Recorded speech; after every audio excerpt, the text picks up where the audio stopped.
Hey folks, it's Lucy at Ballyhoo Creations, and it's been a while. I haven't made videos for a few months. I took the summer off. I'm learning to do that, and I'll talk a little bit more about that, but it has been a while since I've made a video, and I've got some new stuff coming up pretty soon, so I'm going to talk about that, and I have a big question to ask you at the end of this. So I did take the summer off, and there's really three main things going on. One is that my husband is a teacher, and he's home during the summer because he's on summer break.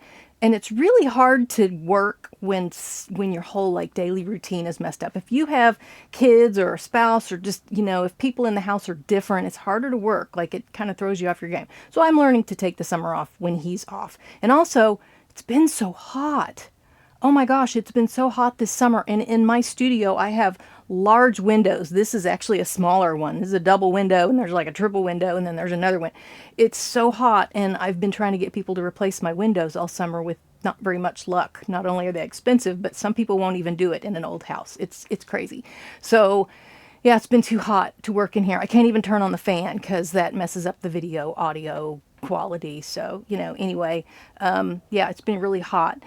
And also, I haven't been motivated because I kind of lost my sojo in the summer. That happens to me a lot, and I don't think it's just me. I think it's probably a lot of you too, because I hear from a lot of you that when fall comes around, the weather starts cooling off, and you're like, yeah, I'm ready to start making stuff again. Maybe you are excited for Halloween, which is becoming a really big holiday now, or maybe the winter holidays you want to make stuff for. Maybe you're working on gifts or back to school stuff.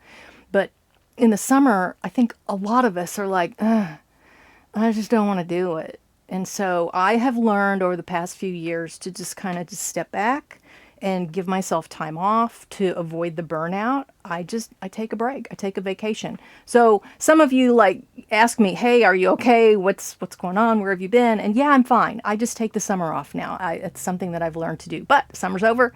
I'm back. My husband went to work last week, and I have been in my studio every day. A little bit of news in the machine embroidery world. One of the things is new machines have been announced by VIVILUX Brother, have a new top of the line. Let's see, VIVILUX is called the Radiance, and Brothers is called the Avenir, which is this weird name. I don't know. So yeah, we're hearing rumors of $25,000 retail price on those, but the dealers are probably selling for less. But it's probably going to be a 20 grand machine, like all the other brands top of the lines are that much. So that's what I would expect. And Bernina also has a new top of the line. The Bernina 990 has been announced. So everybody's kind of waiting to see what's new, and is there any, because they're saying they're more innovative than they've ever been, but I haven't really seen anything yet that says that's anything more than just marketing hooey. I don't know. I'm like, show me the features. I haven't seen them yet. I would love to see new features that make embroidery look like all new technology, but I haven't seen that yet. Another thing that has happened over the summer, actually happened last spring. If you are familiar with Sue Timacek, from her channel was called Stitching with Sue, and Sue was battling brain cancer. This kind of makes me sad. Sue did pass away back in April. And we didn't know. Most of us in the community didn't know until just, I think, last week, her family put something on her Facebook page. So her YouTube has been sitting there with nothing on it, and her Facebook hasn't had anything on it. And most of us kind of knew she'd had brain cancer for a while, and so we kind of suspected she wasn't doing well. And so very sad to have lost Sue. She had a great channel. Her videos are still up on her YouTube channel. I will link to it if you want to go check out all the cool stuff that she's made. But she was such a nice lady. She and I had emailed, and she was a supporter of Ballyhoo Creations from the very beginning. I love her for that, and she will be missed. So I just wanted to pass that along because I know a lot of you also watched her channel, and you may not have heard the news yet. So I did want to share that. Also, I have a new machine behind me, and I just got it this week and started playing around with it. It's an Amazon machine, and it's the Poulin. It's kind of cute.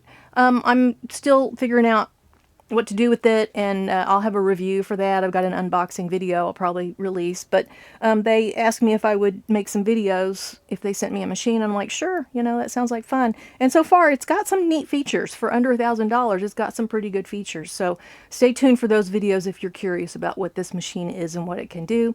I'll have a few videos on that. Let's see. Oh, sock puppets. Hang on.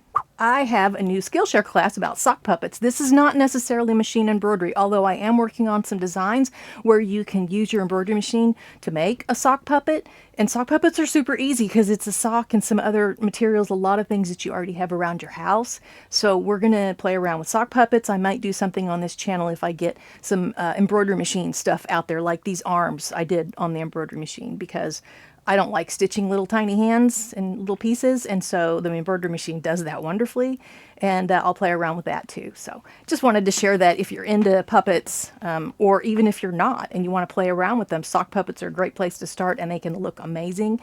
And so I do have a Skillshare class, and then I'll probably have some like little demos. Maybe I'll use this machine. It has a, okay, I don't want to get into this machine too much yet, but it has a 4x9" hoop, which is unusual, but it's not very wide, 4 inches, but 9 inches is tall enough that we can do some in the hoop stuff with this. And I'm kind of excited to play around. I may actually digitize some things just for this size of hoop now. So anyway, there's that. And then also coming up, I'm going to have videos on, by request, applique tips and tricks, because I know a lot of you struggle with getting those edges clean, and you might have like bits of fabric and thread sticking out between those satin stitches on the edges.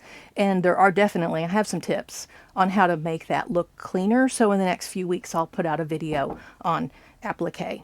And then also I'll probably do something similar for in the hoop, because I think a lot of people don't even realize what in the hoop is. You think, well, every embroidery is done in the hoop, so that's what it means, and that's not what it means. It's really making your embroidery machine into a sewing robot. Instead of using a sewing machine, you can use an embroidery machine to sew small things in the hoop and seams and everything. And that's what I specialize in. So I will definitely share some tips and tricks on in the hoop projects as well. And that'll be a different video from the applique one, because it's two different things.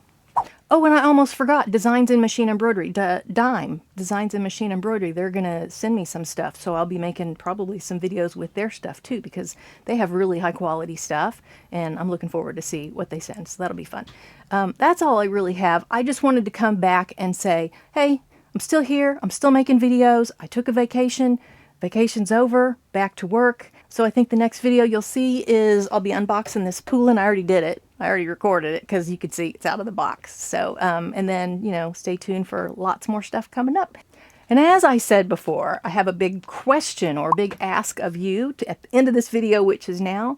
What videos would you like to see? What are your requests? What do you struggle with? Whether you're brand new or you've been doing it for decades, what machine embroidery topics do you think nobody's really covering? You know, what would you like to know more about? Because I definitely like to teach and like to share information. I love to research. I love to go and find things out and then report it to you. If you have video topic requests, leave a comment. Let me know what you're looking for, and I'll try to, I can't like promise to make a video on everything that everybody requests, obviously, but I'll try. At least I'll know what you're looking for. That's all I have. I'll be seeing you again soon. Thank you so much for watching. I appreciate each and every one of you who sit here and listen to me ramble through these whole videos. So see you later, folks.